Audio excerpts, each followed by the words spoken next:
David Hockney, Mauricio Catalan, Roy Lichtenstein ou encore Jasper Johns, ils ont tous été profondément marqués par l'œuvre de Picasso.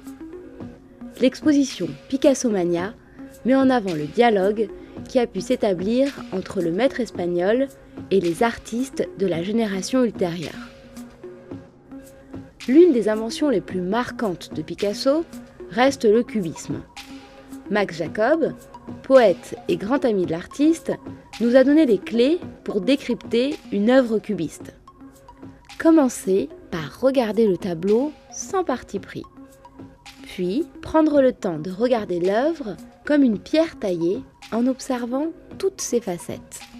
Ensuite, raccrochez-vous à un détail qui vous donnera la clé d'ensemble. Enfin, laissez-vous transporter. Braque confie que pendant ces années-là, Picasso et lui deviennent intimes. Ils ont un échange intense. Sans le savoir, ils sont en train de marquer une nouvelle page dans l'histoire de l'art. Depuis, le cubisme n'a jamais cessé d'alimenter les recherches plastiques contemporaines. David Hockney nous a par exemple livré sa relecture du cubisme. Il est parti de l'idée suivante. Nos yeux captent une multitude de détails que notre cerveau enregistre et réassemble pour nous donner une vision globale de la réalité. Il s'approprie ce principe en photographiant une multitude de fragments qui, une fois assemblés dans un collage, nous offrent un regard nouveau. Picasso doit également sa renommée à ses portraits et spécialement ceux des nombreuses femmes qui ont partagé sa vie. Parmi elles, Dora Maar.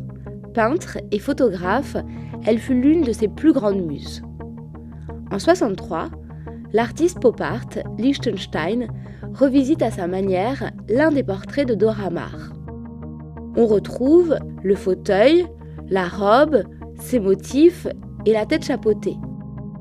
Mais ici, Lichtenstein se le réapproprie avec son propre vocabulaire plastique.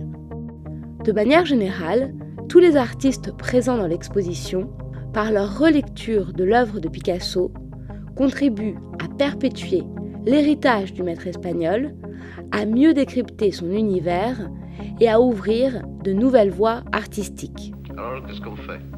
Eh bien, on en fait un autre, non ?